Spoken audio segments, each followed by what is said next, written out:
Z category security नहीं चाहिए मुझे, मैं हरगिज नहीं चाहिए मुझे। 4 राउंड गोलियां चलाई जाती हैं, 6 फीट से गोलियां देखी, मुझे बोलने दीजिए सर।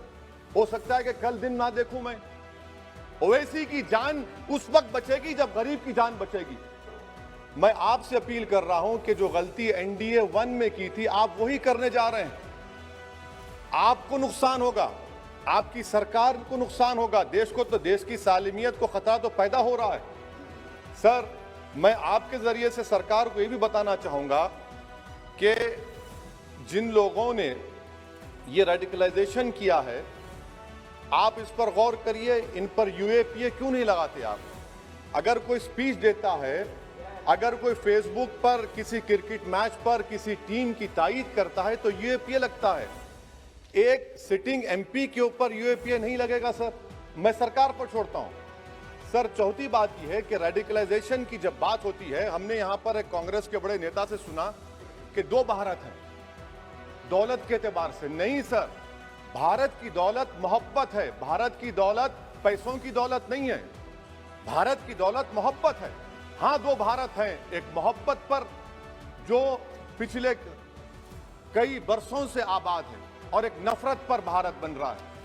तो क्या आप दौलत की भारत की मिसाल देंगे या मोहब्बत की भारत की मिसाल देंगे?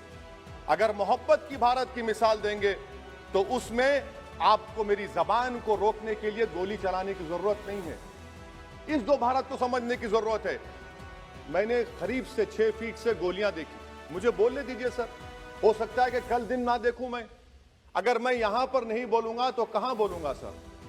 आप मुझे प्लीज बोलने दीजिए सर। मैं आपसे गुजारिश ये करना चाहूंगा कि आप हरिद्वार में, रायपुर में और इलाहाबाद प्रयागराज में मेरे बारे में क्या कहा गया? आपके नाईबी की रिपोर्ट है ना, आप क्यों छुपा रहे उसको?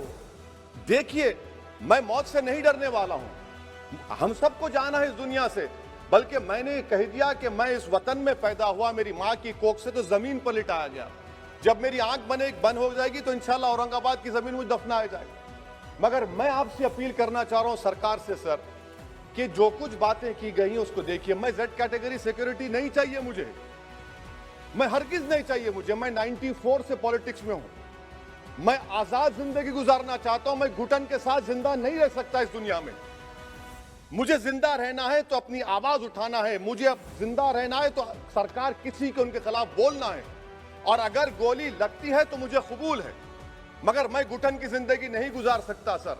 मेरा मानना यह है कि संविधान में अगर देश के गरीबों को, मजलूमों को, अल्पसंख्यक समाज को सिक्योरिटी मिलेगा तो मुझे मिलेगी। किसी की जान उस वक्त बचेगी जब गरीब की जान बचेगी।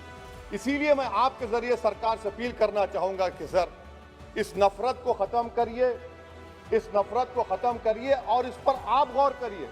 मैं नहीं लूंगा सिक्योरिटी, मैं जेड कैटेगरी नहीं चाहता हूं सिक्योरिटी। मुझे ए कैटेगरी का शहरी बनाइए आप, मुझे ए कैटेगरी का शहरी बनाइए ताकि मेरी और आपकी जिंदगी बराबर हो। जब देश के प्रधानमंत्री पर सिक्योरिटी ब्रीच हुआ, अपोजिशन की तरफ से मैंने कहा था कि गलत हुआ, सब सेकुलर पार्टी के लोगों ने कहा कि ओवैसी तुम क्यों बोले? मैंने कहा नहीं, देश का प्रधानमंत्री मेरा है, सिक्योरिटी ब्रीच हुई तो एक्शन लेना चाहिए। मगर 4 मर्तबा के एमपी पर कोई 6 फीट के फासले से 4 गोली चलाता है।